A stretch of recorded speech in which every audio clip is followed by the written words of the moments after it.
Mira Murati was OpenAI's CTO and raised $2 billion to start her own company, Thinking Machines. Less than a year later, it's all falling apart. Her CTO fired and rehired by OpenAI in the same day. Half her co-founders gone. Her $50 billion funding round stalled.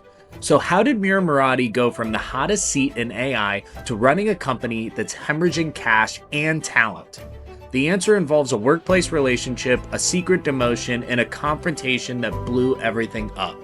This is Boardroom Wire. Let's jump into it. Mira Murati was born in Albania in 1988, the final years of communism. A math prodigy, she won Olympiads, earned a scholarship to study in Canada at 16, then dual degrees at Colby and Dartmouth. She interned at Goldman Sachs in Tokyo, but she didn't end up going into finance. Her career actually led her to Tesla. From 2013 to 2016, Murati was a senior project manager on the Model X, Tesla's ambitious crossover SUV. This was during the early days of autopilot when Tesla was first experimenting with AI-assisted driving.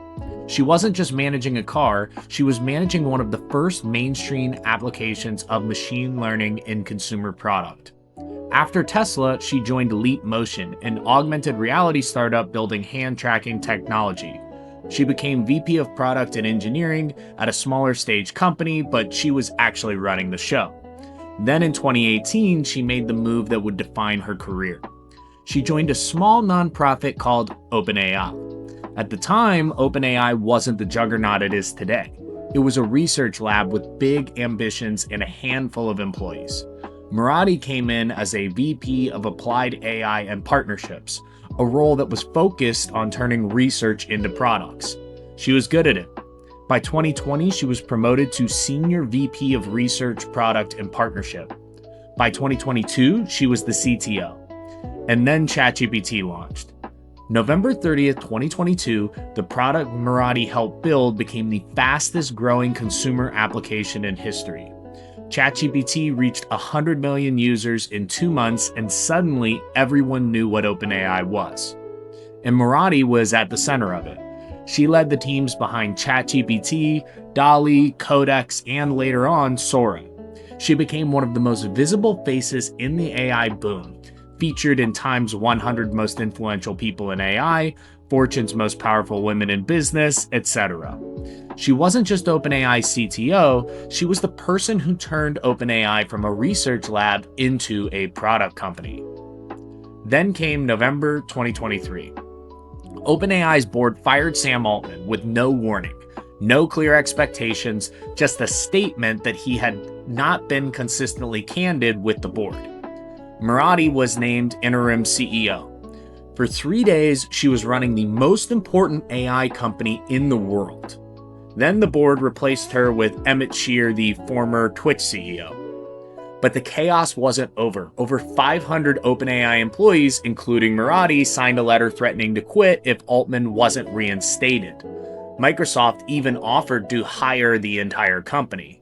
But 5 days after the firing, Altman was back, Murati returned to her role as CTO, and importantly, she had survived the coup that almost broke the company. She was back at the top, but suddenly, she quit. September 25th, 2024, Murati posted a message to her team and shared it publicly.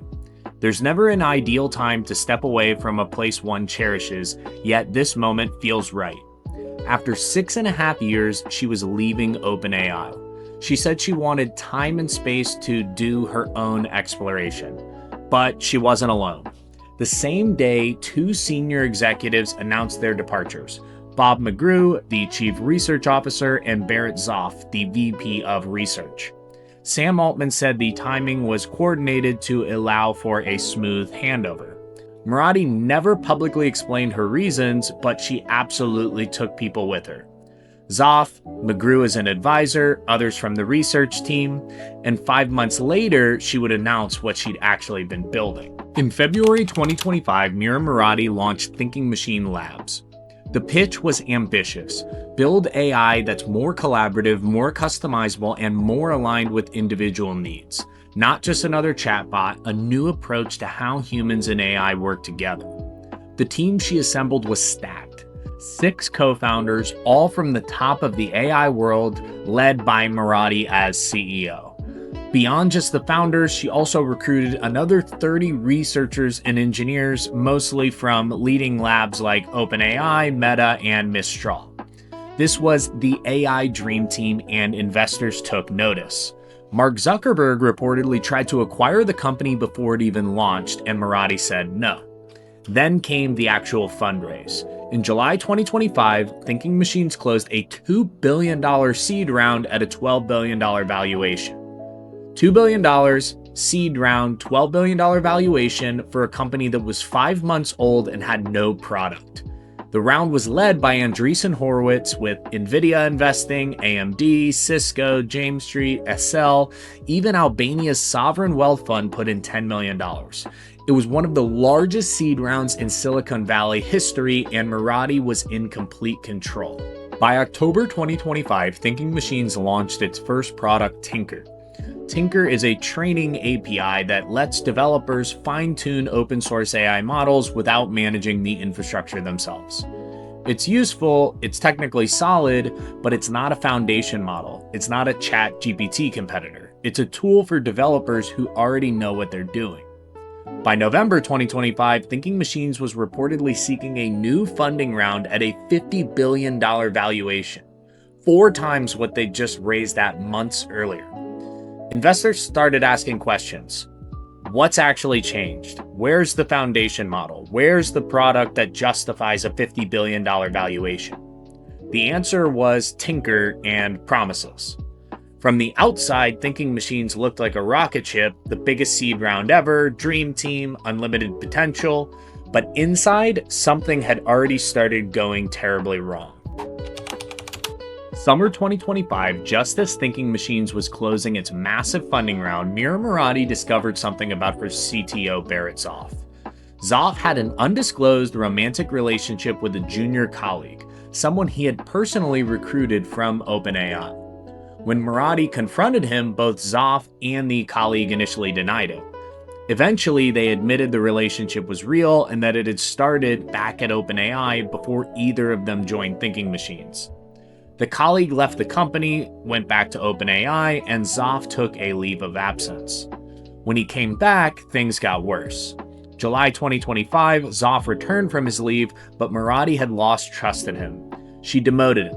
Not publicly, but internally, Zoff went from CTO to a technical contributor. Murati cited productivity concerns and the erosion of their working relationship. By November, she brought in a replacement, Sumit Chintala, the co-creator of PyTorch and one of the most important tools in the modern AI development workflow. He had just left Meta after 11 years. Chintala was the new CTO, Zoff was sidelined, but as a co-founder, he was unhappy. In early January 2026, Murati scheduled a one-on-one meeting with Zoff. When she arrived, Zoff wasn't alone. Luke Metz and Sam Schoenholz, another co-founder and senior researcher, had showed up uninvited. What was supposed to be a private conversation turned into a confrontation. According to sources, Metz and Schoenholz demanded that Zoff be given authority over all technical decisions. They wanted him reinstated, and they wanted Murati to reverse course. It was a power play, and it backfired. 2 days later, Murati fired Zoff. She announced it in an all-hands meeting, citing performance issues, eroded trust, and unethical conduct, in apparent reference to sharing confidential company information with competitors. Zoff tells a different story. He says he was only fired after he told Murati he was considering leaving. He denies any performance or ethical problems. We don't know who's telling the truth, but we do know what happened next. 58 minutes. That's how long it took. 58 minutes after Murati announced Zoff's firing, OpenAI's CEO of Applications, Fidji Simo, posted on X, excited to welcome Barrett Zoff, Luke Metz, and Sam Schoenholz back to OpenAI. All 3 of them either fired or departed from Thinking Machines and hired by OpenAI in the same day.